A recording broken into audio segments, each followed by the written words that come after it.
사실 저에 대해서 좀 더 설명드리자면 저 자신부터가 중국에서 태어나서 자란 제회동포 5세입니다. 여기 책 속의 주인공 솔로몬은 4세인데 저는 이제 5세죠. 그러니까 저희 고조부 할아버지의 할아버지가 1920년에 이제 중국 만주 지방으로 이주를 가셨고 거기서 쭉 100년 넘는 시간을 그렇게 영유해 왔기 때문에 뭔가 제일조선인과의 어떤 접점도 있고 그들이 솔로몬이라든지 모자수라든지 노아가 겪는 어떤 정체성의 고민들에 대해서도 사실 제가 또 고스란히 겪은 그러한 일이기도 해가지고 이 파친코에 대해서 특별히 좀 관심을 가지게 됐습니다. 우선 파친코는 그 도박을 하는 기기죠. 붓을 이용해서 잠깐만요. 네. 사회학과 서울대 사회학과 대학원인데 한번 박수 한번 치고 갔다고. 감사합니다. 네. 파친코는 이게 지금 그림에서 보여지다시피 일종의 붓을 이용한 그런 도박기기죠. 저도 보지는 못했는데 이게 일본에서 꽤나 흥행했다고 합니다. 그래서 1980년대는 한국에도 수입이 됐었고요. 근데 이 책 전반을 보면 이 파친코 사업으로 책 속의 주인공들이 어떻게 일본에서의 삶을 영위하고 또 경제적으로 재기하는 그런 수단이 됐었죠. 그것을 둘러싼 이제 그 이야기라고 할 수 있겠습니다.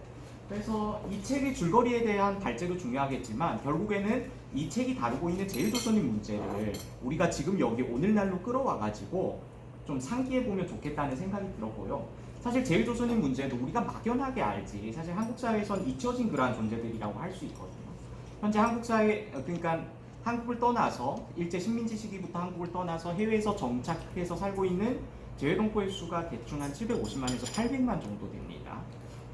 그 중에서 가장 많은 수는 이제 동아시아 지역에 당연히 있고 조선반도와 한반도가 인접했던 동아시아 지역에 있었고 가장 많은 곳이 이제 만주 지역이었죠. 그 사람들은 지금 현재 조선족이라는 이름을 가지고 살고 있고 그리고 일본으로 간 사람들은 이제 자이니치라든지 제일조선인이라는 이름으로 한 100만 명 정도 살고 있고 그리고 연해주 지역, 러시아 지역에 이제 블라디보스톡이나 이쪽 지역으로 많이 갔는데 그분들은 이제 고려인이라는 호명을 얻고 지금 살고 있죠. 그 중에서 이제 한 100만 명 정도의 제일조선인이 그 한국의 근현대사 나아가서 동아시아의 어떤 굴곡진 역사 속에서 살아왔던 이야기를 담은 내용이라고 할 수 있고요. 그래서 이 파친코를 계기로 해가지고 한국 사회가 정말 이 제일조선인에 대한 관심을 좀 환기해 볼 필요가 있다. 이 사람들은 어떻게 보면 근현대사의 수렁에서 아직도 빠져나오지 못하고 있고 여러 가지 차별에 직면하고 있거든요. 지금까지도. 그래서 현재 한국 사회도 제일조선인들을 지원하는 그러한 시민단체들이 활동하고 있어요. 대표적인 단체가 그 권혜요 배우가 이제 대표로 활동하고 있는 몽당연필이라고 조선학교, 일본의 조선학교를 지원하는 그런 단체가 있습니다. 그런 얘기들을 좀 이제 해볼까 합니다. 이 책의 저자 이민진 작가에 대해서 좀 먼저 소개를 드릴게요.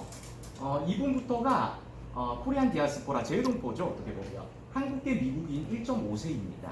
1.5세라는 개념은 여러분들이 알고 계실 겁니다. 2세라고 하면 뭐 거기서 부모 밑에서 이제 태어났다면 2세로 분류하는데 이분은 서울에서 태어나서 7살 때 이제 미국으로 갔기 때문에 부모님을 따라서 이제 1.5세라고 이렇게 분류를 합니다. 1968년 서울에서 태어나서 뉴욕으로 부모님을 따라서 이민을 갔고요.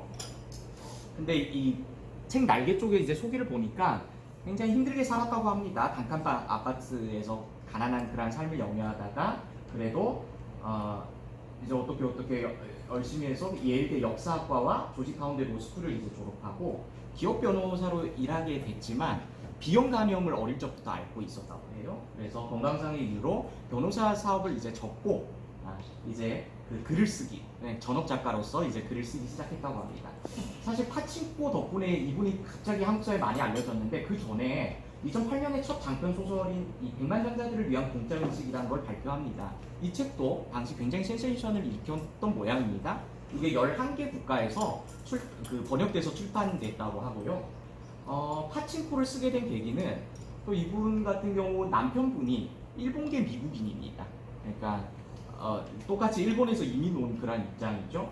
그 남편이 이제 도쿄의 어떤 금융회사에 근무하게 되면서 따라서 가서 한 4년 동안 일본에 살았고 그 기간에 이러한 제일조선인들의 역사를 알고 존재들을 알게 됨으로써 취재와 연구를 통해서 이 파친코를 완성했다고 할 수 있겠습니다.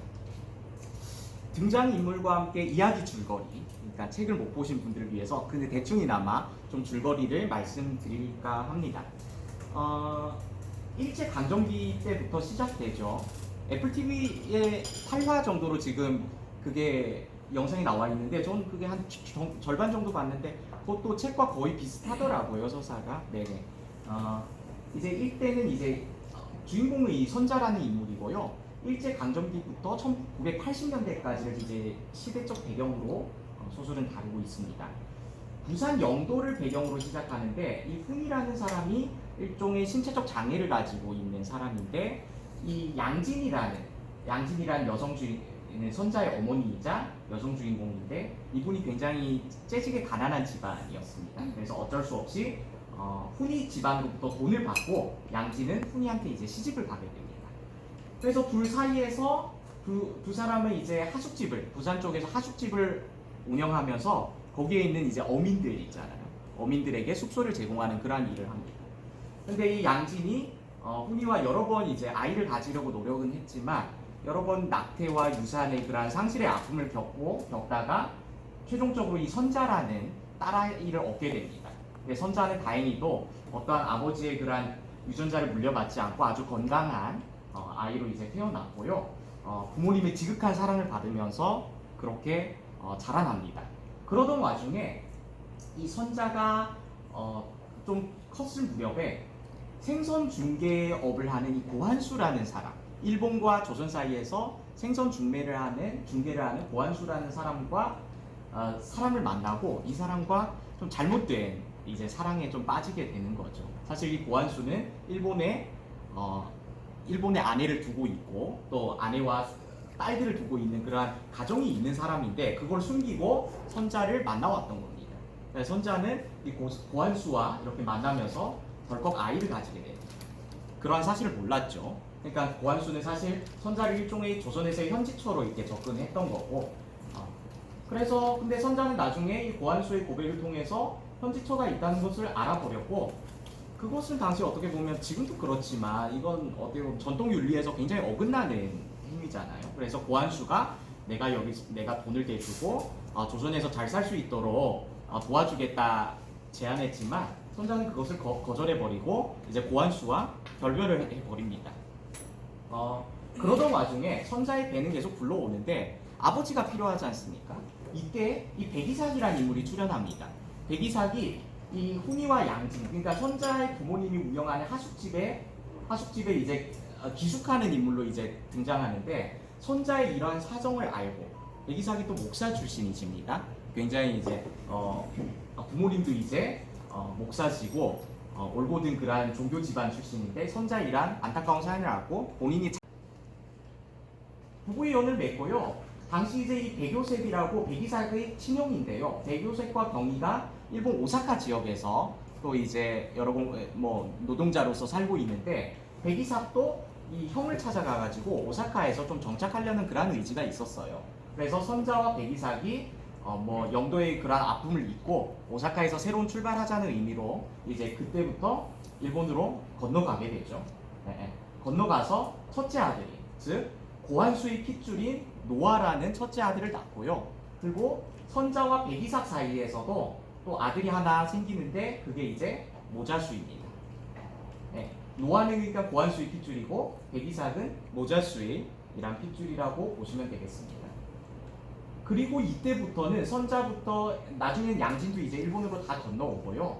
이때부터 1대를 시작해서 제일조선인 1대, 2대, 3대, 4대 한 이 4대 한 7, 80년 정도 되는 역사를 이 책에서 집약적으로 다루고 있죠. 거기서 노아는 나중에는 이제 자살을 하게 되는데 그것도 자신의 어떤 정체성의 고민에서 비롯된 그러한 죽음입니다. 근데 거기서 일단 일본인 아내와 1남 3녀 아이 넷을 가지게 되고요. 모자수도 당시 일본에 있던 조선인 유미와 부부의 연을 맺고 솔로몬이라는 아들을 낳는데 마지막 이 책의 결말부는 이 솔로몬의 그러한 이야기로 이제 마친다고 그렇게 보시면 되겠습니다. 근데 그 파친코와의 연계를 좀 말씀드리겠습니다. 노아가 사실 노아와 모자수는 제1조선인으로서 엄청난 정체성의 고민과 갈등 같은 걸 겪죠. 근데 두 사람이 이것을 타개하고 이것을 어떻게 뛰어넘기 위한 방법을 좀 각기 다른 방법을 선택하게 됩니다. 노아는 당시 굉장한 수재였어요. 와세다 대학교 영문학과에 입학한 수재였는데 본인의 노력, 본인의 능력으로 이란 제일조선이 아니면 외국인에 대한 차별을 넘어설 수 있다.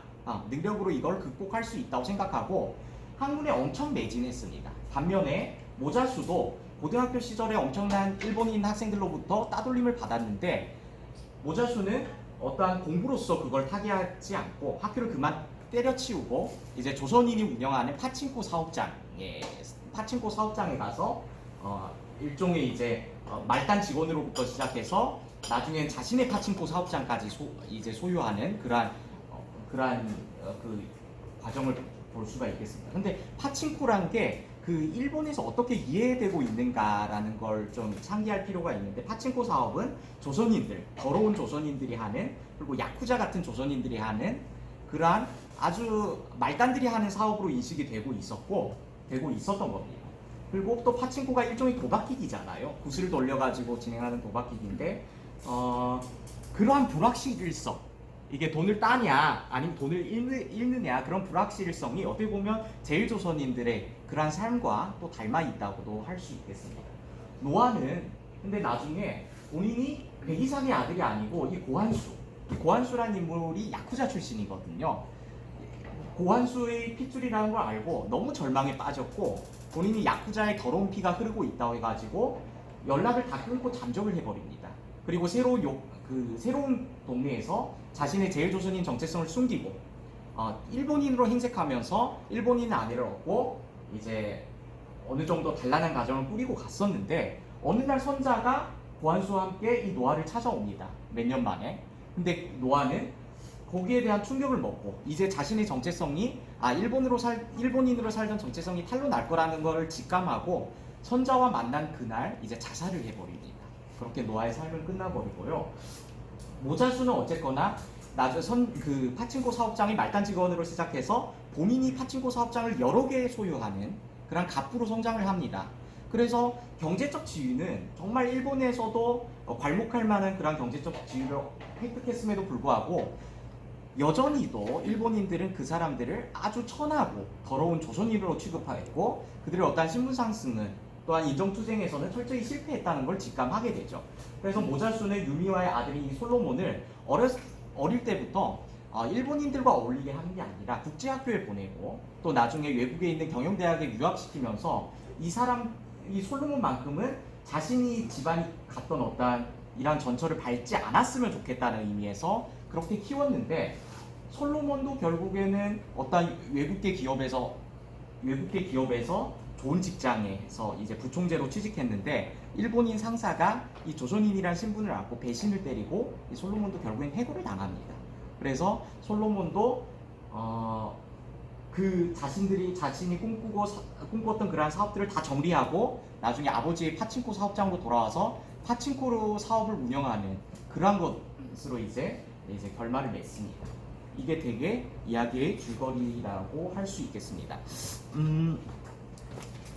줄거리는 이 정도로 소개해드리고요. 앞에서 말씀드렸던 것처럼 저는 사실 이번 발제에서 여러분들께 제일조선인의 역사, 제일조선인 사회가 어떻게 형성되고 어떠한 파란만장한 그런 역사를 겪어왔는지 또 지금 어떠한 차별과 배제의 현실에 직면하고 있는지 이걸 좀 설명드리고 싶은데요. 그러니까 역사적 설명이 되겠습니다. 근데 워낙 또 역사에 통달한 이상형 선생님께서 저 앞에서 저렇게 눈을 부릅뜨고 보고 계셔가지고 좀 걱정이 되긴 합니다만 그래도 최선을 다해 한번 해보겠습니다. 그러니까 네, 역사 전문가가 계셔서 네네. 아무튼 이 제일조선인이라는 것은 보통 일제 강점기 이후에 일본에 의한 식민 지배의 결과로서 일본에 살게 된 조선인과 그 후손을 가리키고 있습니다. 연구자에 따라서 이걸 부르는 호명들이 좀 많습니다. 뭐 제일조선인이라고 하는 사람도 있고 제일코리안, 제일한국인, 뭐 한국계 일본인, 자이니치 등등 정말 호명이 많다는 것은 이건 또 무엇을 설명하는가? 제일조선인이 그만큼 오랜 시간 동안 정체성의 갈등을 겪어왔고 지금도 여러 가지 사회적 분화를 겪고 있고 단순히 이제 한 가지의 어떤 공동체로 환원될 수 없는 그런 복잡성과 혼동성을 가지고 있다는 것을 설명하고 있죠. 근데 보통은 이제 제일조선인이라고 했을 때는 1910년대 1910년에 이제 한일 합방이 되면서 조선이 이제 일제 식민지로 전락하잖아요. 그때부터 제일조선인이 조선에 살던 그 조선인들이 일본으로 많이 건너가게 됐고요. 1965년까지 65년은 이제 한일이 이제 국교 정상화하면서 자유로운 왕래가 가능해지잖아요. 그래서 65년에 이민간, 그러니까 식민 지배 결과와 상관없이 개인적 신분으로 이민 간 사람들도 이제 제일조선인에 포함시키기도 합니다. 그런 사람들은 보통 이제 뉴커머, 뭐 결혼으로 간다거나 아니면 본인의 사업이나 직장 때문에 가는 그런 사람들을 뉴커머라고 하는데, 그것들을 뭐 연구자에 따라서 다 다르긴 하지만 제일조선인 연구에 포함시키기도 합니다. 이 중에서 보통 이제 일본에선 이 사람들을 자이니치라고 이렇게 표현하거든요. 자이니치. 이게 제1이잖아요. 제1. 일본에 산다라는 일본식 표현이 이제 자이니치인데, 여기에 대해서 그 제일조선인이자 또 제일조선인 연구의 대가라고 할 수 있는 서경식 선생님은 이 표현은 좀 잘못됐다라는 그런 지적도 하고 계십니다. 왜냐하면 조선인이라는 그러한 역사적 맥락, 조선을 삭제해버렸기 때문이죠. 이 사람들이 왜 일본에 있는가? 왜 일본에 있게 됐는가? 그 역사적 경위에 대해서 일본이 의도적으로 삭제해버렸기 때문에 이 자이니치를 거부하고 우리가 이쪽에 오게 된 그 경위를, 그리고 일본의 어떠한 전쟁 책임을 환기할 수 있는 조선인으로 호명해야 된다는 그런 문제 제기를 해주고 계십니다. 네. 그리고 여기 문숙 선생님들 중에 제주도 출신이 또 많은데요. 제일 조선인 중에서 보면요, 남한 출신이 압도적으로 많습니다. 이북보다는. 왜냐하면 당시 이제 부산 같은 경우나 제주도 같은 경우에는 이제 뭐 관부 연락선이라고 해서 뭐 시모노세키와 이제 연결되는 그런 백길도 있었고요. 그리고 또 워낙 가깝다 보니까 그쪽 부산 지방이나 경상도 지방에서 참 이쪽으로 많이 넘어갔습니다. 네. 근데 이제 그 일본에 살면서 대한민국이나 북한 아니면 또 일본의 국적을 취득하지 않고 오로지 조선적으로 살고 있는 사람들을 이제 또 조선적 제일조선인이라고 하는데, 이 수는 지금 제일조선인 전체에서는 그렇게 압도적으로 많지는 않습니다. 근데 그걸 오늘 좀 집중적으로 설명드릴까 하는데요. 이 조선적에 대한 한국사의 고질적인 오해 같은 게 있습니다. 조선했을 때는 흔히 이제 우리가 북한이라고 말하는 조선민주주의 인민공화국의 존재가 있기 때문에 이 조선 국적을 가지고 있는 사람, 북한 국적을 가지고 있는 사람, 아니면 뭔가 북한의 친화적인 행보를 하는 사람들이 아닐까 하는 이런 한국 사회의 오해가 있는데, 그런 게 아니고요. 1945년 이제 광복을 맞잖아요. 근데 1947년에 일본에서 한동안 이제 그 전까지만 45년까지만 해도 이제 한일 합병이 된 그런 입장이기 때문에 일본인의 입장으로서 거기 살고 있었잖아요.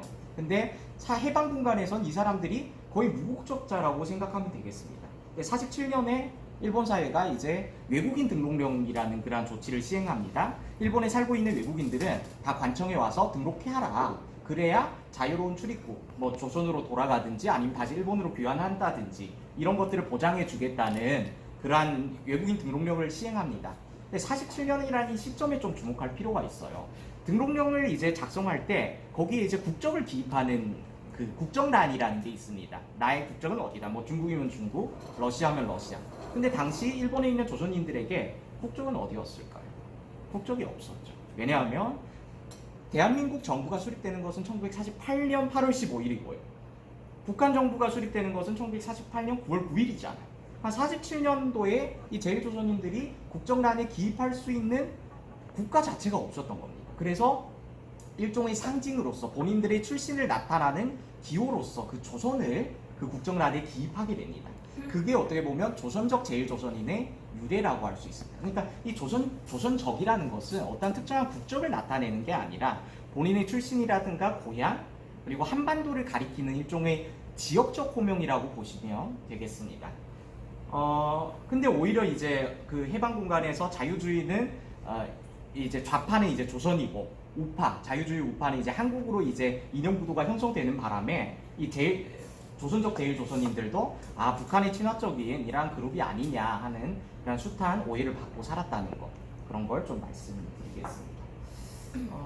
그럼 제일조선인들이 이 1965년 전에 어떻게 하다 일본에 갔고 어떻게 이 사회가 형성됐느냐, 이걸 좀 설명을 드리겠는데요. 물론 1910년 이전 한일 합병이 이루어지기 이전부터 자발적으로 산발적으로 일본으로 건너간 사람도 있습니다. 근데 그렇게 수적으로 많지는 않았고요. 1910년부터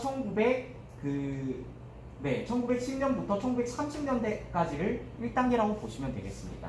그때 조선총독부가 10년대와 20년대에 시행했던 대표적인 그 식민 정책이 있는데 10년대는 이제 토지 조사 사업이잖아요. 20년대는 산미 증식 계획을 수립하는데 이때 많은 조선의 자장농들, 농민들이 그 토지 조사 사업 때문에 자신의 어떤 토지 소유권을 다 박탈당합니다. 그리고 산미 증식 계획 때문에 자신이 어떻게 쌀을 수확하는 양이라든지 아니면 이거 쌀을 이제 판매하는 양이 총독부에 의해서 철저히 통제하기 때문에 이제 거의 뭐 조선에서 농사를 지을 수 없는 그러한 처지에 놓이게 됩니다. 그래서 이때 이민 간 사람들은 거의 이제 지금으로 말하면 외국인 노동자, 이주 노동자신 분으로 이제 일본으로 건너갔다고 보면 되겠습니다. 거기서 이제 저임금을 받으면서 뭐 탄광이라든지 아니면 어떤 지주 밑에서 그렇게 일을 하게 되겠죠. 네. 그러다가 30년대, 40년대, 39년을 기점으로 좀 달라지는데요.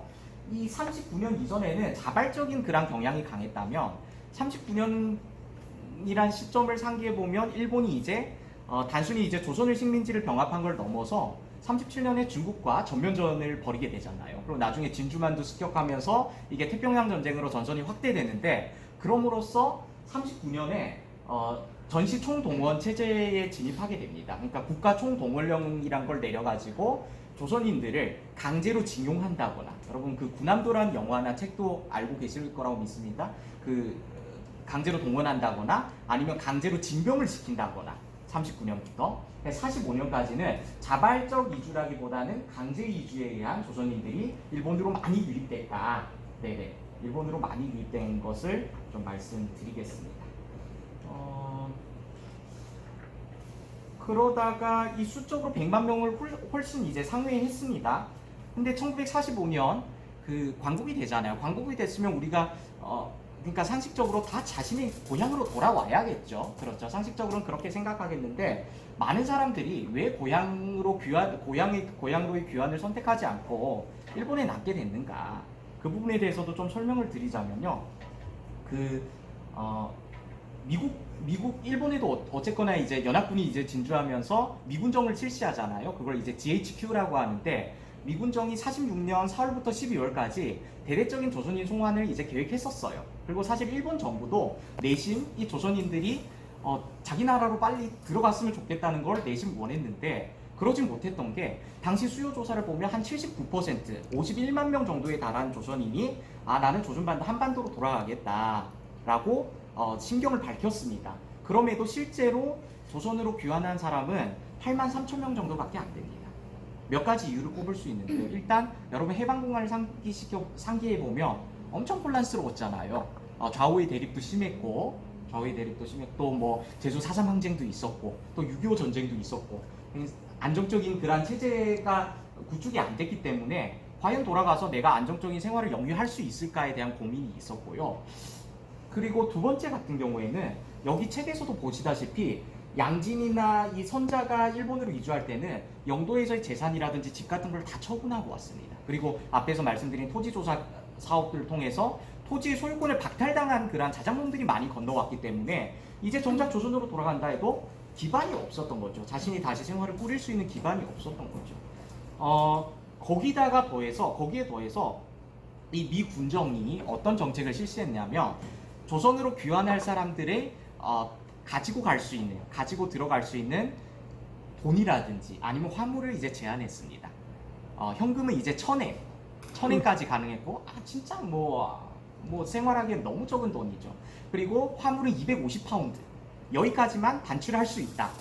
라는 그런 터무니없는 그런 결정을 했기 때문에, 돌아가서도 암담하고, 그래서 결국에는 어떠한 자신의 가족이라든지 그 출생 기반이 있는 그러한 일본에서의 잔류를 결정하게 됐죠. 거기에 더해서 여기서 보면 모자수나 솔로몬이나 노아나 다 조선어를 구사할 줄 알지만 일본에서 태어난 조선인 2세, 3세 같은 경우에는 일본말만 하고 조선어를 구사할 줄 아는 사람이 애들이 거의 없었다시피 했습니다.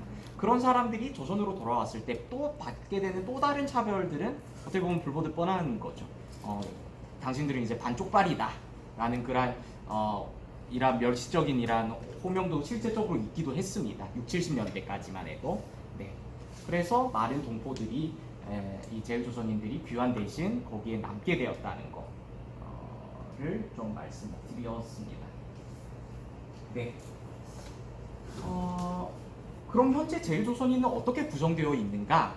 이걸 좀 설명을 드릴까 합니다. 이 부분에 대해서 저도 이걸 정리하느라고 꽤 오랜 시간 공을 들였습니다. 이게 워낙에 호명도 다양하고 이제 뭐 분화라든가 갈래 같은 것도 다양하기 때문에 이걸 좀 전체적으로 한번 살펴보면 좋겠는데요. 가장 큰 범주가 일본에 사는 모든 조선 출신이라고 볼 수 있겠습니다. 그러니까 뭐냐면 여기에는 나중에 여기서 보면 노아도 사실은 일본 국적을 취득하잖아요. 일본인 아내와 결혼하면서. 그래서 일본 국적으로 귀화한 사람을 포함한 조선 출신을 이걸 상정했을 때 그 인원수는 불명확합니다. 그럼에도 한 100만 명 이상으로 될 거라고 지금 추산을 하고 있습니다. 왜 통계가 안 되냐? 실제로 그러한 아직까지도 발생하고 있는 여러 가지 혐오와 차별 때문에 본인의 조선인 정체성을 숨기고 철저히 일본인으로 동화됐다거나 아니면 스스로 일본인이라는 정체성을 가지고 살아가는 조선인들도 조금 안타깝지만 그건 그 사람들을 일방적으로 또 탓할 문제는 또 아니라고 생각해요. 그런 사람들이 있기 때문에 이것은 어디까지나 이제 추산치, 근데 한 100만 명 정도가 될 것 같고요. 그리고 그보다 작은 범주는 그러니까 일본 국적을 취득하지 않고 한국 국적을 선택했다거나 아니면 그때 1947년에 국정란에 조선을 기입함으로써 조선적을 가지고 있는 사람들이라고 할 수 있겠습니다. 이게 제가 알기로 한 80만 정도가 되지 않나 하는 생각이 드는데요. 그렇게 됐고요. 그리고 이 특별 영주자라는 더 작은 범주가 있습니다. 이것은 이게 일본에서 만들어 놓은 아주 기형적인 그런 영주제도인데 이 협정 영주도 있고 특별 영주도 있는데 그건 제가 뒷부분에서 한 번 더 설명해 드릴게요. 특별 영주자는 어떤 사람들을 상정하느냐? 1945년 8월 15일 이전부터 일본에 살고 있는 조선인과 그 자손들에게 특별 영주권을 1991년부터 부여하기 시작했습니다. 그러니까 이 제도 자체는 이 특별 영주권이란 제도 자체는 결국 조선인을 상정해서 만들어 놓은 이 조선인들의 어떤 거류인 문제라든가 아니면 체제의 문제를 해결하기 위해서 만들어낸 그러한 제도라고 보시면 되겠습니다. 여러 가지 생경한 표현 이제 용어들이 많이 나왔는데 그걸 좀 하나하나씩 살펴보면서 좀 더 이 제일조선인 사회를 디테일하게 구분해 보면 좋을 것 같아요. 앞서 말씀드렸다시피 제일조선인은 일본의 식민지 지배 결과로 일본에 거주하게 된 조선인과 그 자손을 포괄적으로 말하는 거죠. 그러니까 여기는 일본 국적 취득한 사람도 있고 한국 국적을 가진 사람도 있고 그리고 이제 무국적자 그러니까 난민 상태로 어떻게 보면 조선족을 유지하면서 살고 있는 사람도 여기 범주에 포함될 수 있다는 거죠. 그리고 이게 나중에 1965년을 기준으로 생겨나는 범주인데요. 한국적 제일조선인입니다. 그러니까 65년 전, 65년이라는 시점을 좀 눈여겨볼 필요가 있는데 이때 무슨 일이 있죠? 한일 협정이 맺어지잖아요. 예, 한일 국교 정상화를 하고 박정희가 그 차관을 받기 위해 가지고 굴욕적인 한일 협정을 맺는데 이때부터 그러니까 그 전까지 65년 이전까지는 한국과 어떻게 국교 관계가 수립되지 않고 있었기 때문에 이 제일조선인들은 한국 국적이라는 걸 받을 수가 없었습니다. 그러니까 무국적자로 계속 존재했었죠. 아니면 뭐 일본이 아내와 결혼해서 일본 국적을 받든가. 근데 그것도 굉장히 소수의 인원들만 가능한, 소수의 엘리트 인원들만 가능한 일이었겠죠. 근데 65년 이 한일협정이 맺어지고 국교 정상화가 되면서 이때부터 한국 국적을 받을 수 있게 됩니다. 근데 이 부분도 우리가 좀 비판적으로 바라봐야 할 측면이 있는데 이 한국 정부가 박정희 정부가 제일조선인들한테 야 너네 한국적 가져라 한국으로 귀화하라 이걸 엄청 압박하고 회유했어요. 왜 그랬냐? 당시 이제 이런 얘기하면 뭐 국가보안법에 걸릴지 모르겠지만 그 당시까지만 해도 북한이 한국보다는 월등히 좀 어떻게 보면 경제적으로 좀 호황이었었고 잘 사는 그런 입장이었거든요.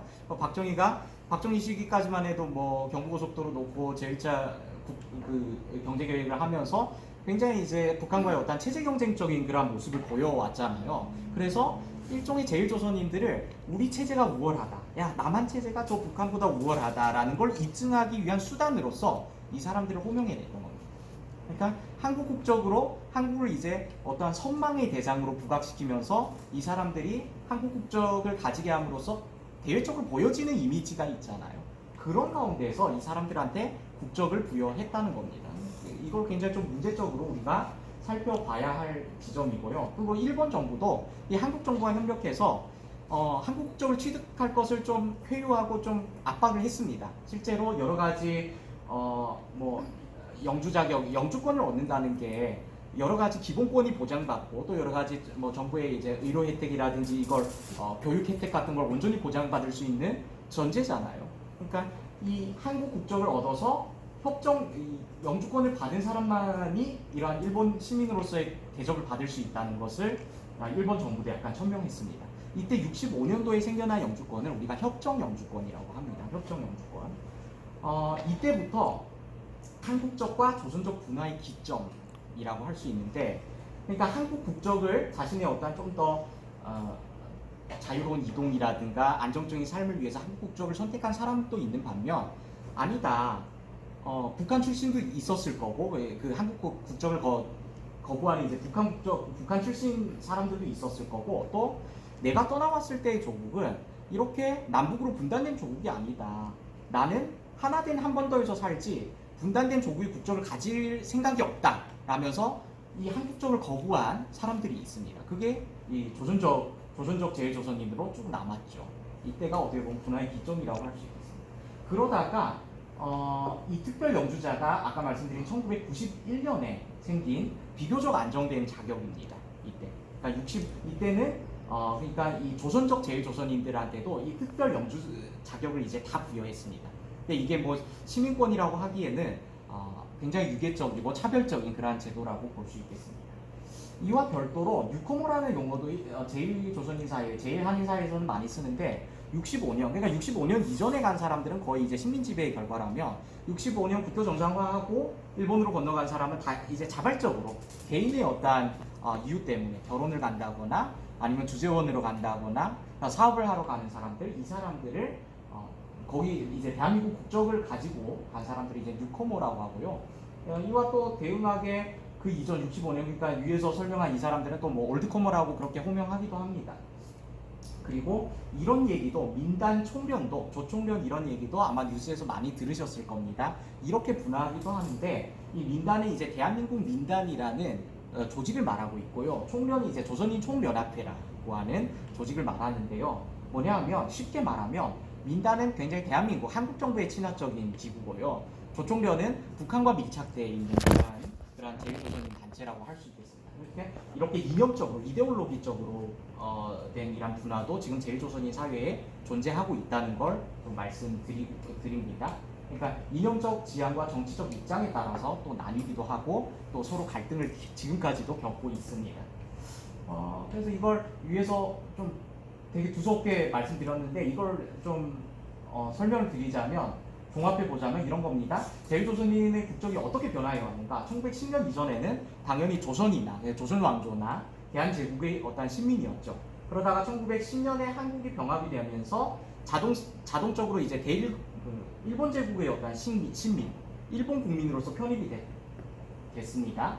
그러다가 45년 일본이 패전했는데 한동안 47년 이전까지 계속 일본 국적으로 존재하다가 47년에 일방적으로 조선인들을 일본 외국인으로 규정하고 외국인 등록령을 공포하면서 이제 당시 이제 조선족 제일조선인이 이러한 정체성이 이제 탄생하게 됩니다.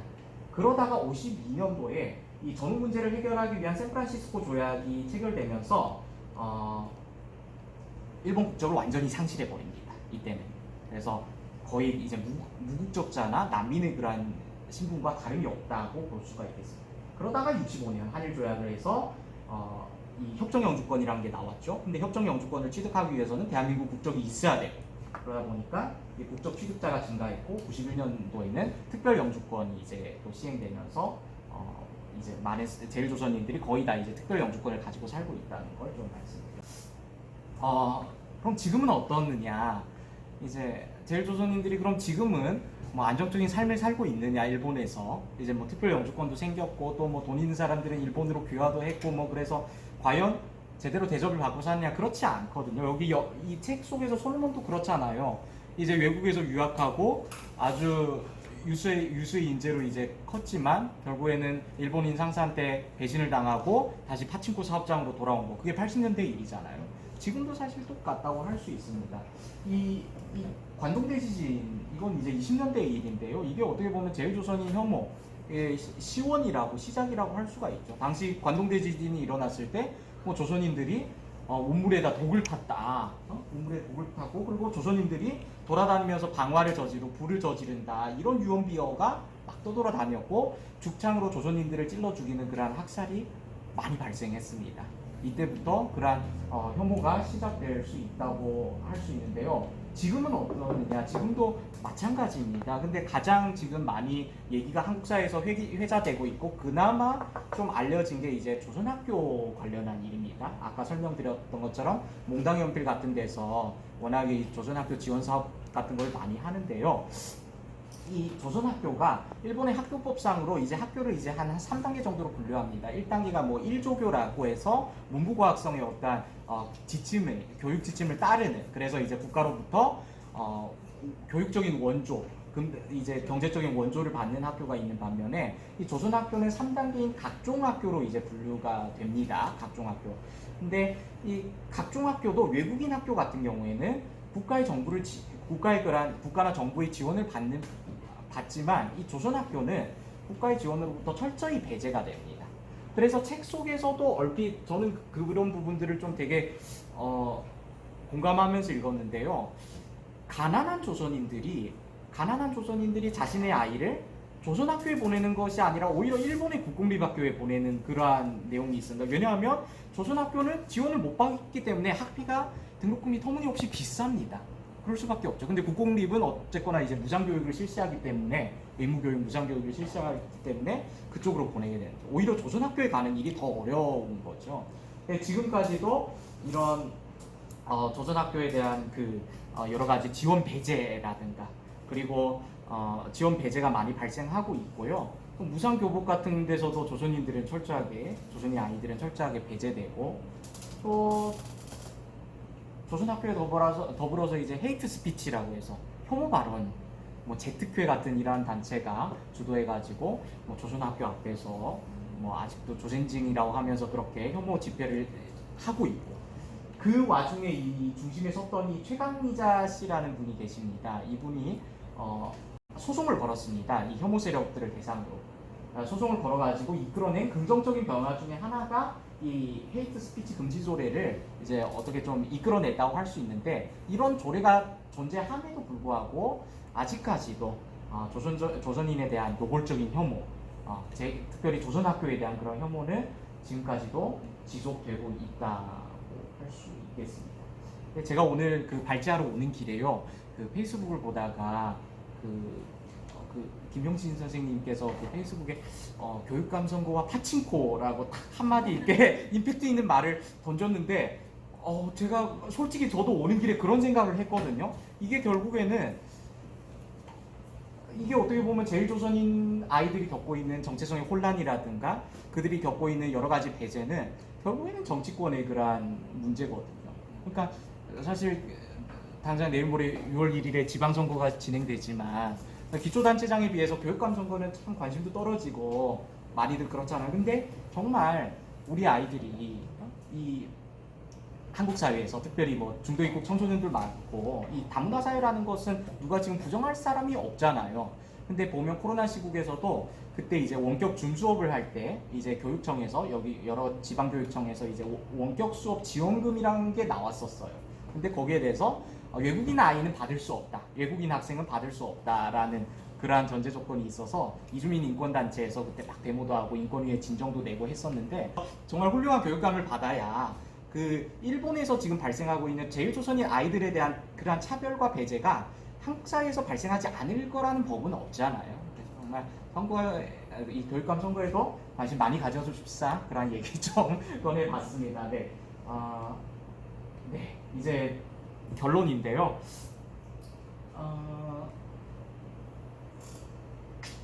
그러니까 국민국가가 존재하는 한 이러한 것들을 넘어서기가 사실 쉽지가 않다는 생각이 들어요.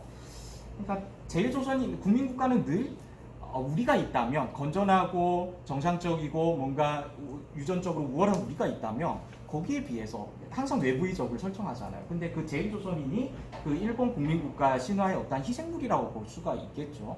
그 속에서 끊임없이 구별과 정의되어 오면서 한국 사회로부터는 일종의 포섭, 야 너 한국적 취득하라 이러한 포섭을 당했다면 일본으로부터는 또 배제, 이러한 차별과 배제의 이러한 틈바구니에서 참 어렵게 생존하고 있다는 그러한 얘기를 드리고 싶습니다. 그리고 사실 나치가 저지른 홀로코스트 같은 경우에도 결국에는 아리안과 구분되는 비아리아인이란 그런 이종을 만들어냄으로써 발생한 그런 비극이라고 할 수 있잖아요. 그러니까 이러한 차별과 포섭의 여러 틈바구니에서 지금 여러 가지 어려움을 겪고 있는 제1조선인들에 대해서 한국 사회가 분명하게 좀 관심을 가지고 또 그들의 어떤 필요에 대해서 단순히 어떤 한국인으로 이렇게 막 받아들이고 수용하겠다는 입장이 아니라 정말 그 사람들이 일본과 조선을 동시적으로 경험하면서 생산해낸 솔로몬과 같은 정체, 솔로몬이 느끼는 정체성. 그러니까 어떤 국민국가의 경계라든지 아이덴티티에 구속되지 않는 제3의 정체성을 가지고 있거든요. 근데 아직도 우리는 끊임없이 자랑스러운 한국인, 자랑스러운 한민족, 이렇게 호명한다는 것은 그들에 대한 또 다른 어떠한 배제를 양산할 수 있고 그들에 대한 또 다른 이제 폭력이 될 수가 있다는 걸 좀 상기해 봤으면 좋을 것 같습니다. 그래서 제1조선인 시인 김시종은 이런 말을 씁니다. 조선이란 결코 구체적인 실상이 아닙니다. 조선이란 명칭은 총체와 사람의 추상에 불과합니다. 이 전후 세대가 내부로부터 꿈틀거리며 찾고 있는 것은 실은 자신에게 조선이란 무엇인가 하는 상상을 초월한 반문인 것입니다. 이런 말을 쓰는데 저는 제1조선인에 대해 관심을 가지게 된 그 이유 중에 하나가 여기에 보면 역사가 망친 제1교포의 처절한 삶이라는 이러한 문구가 있더라고요. 책 뒷표지에.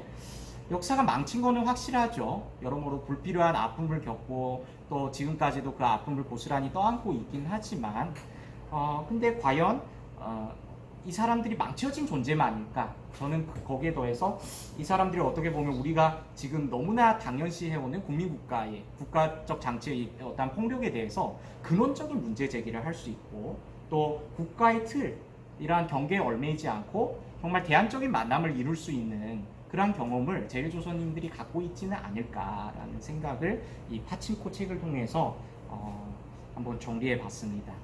두서없는 발표 들어주셔서 고맙습니다.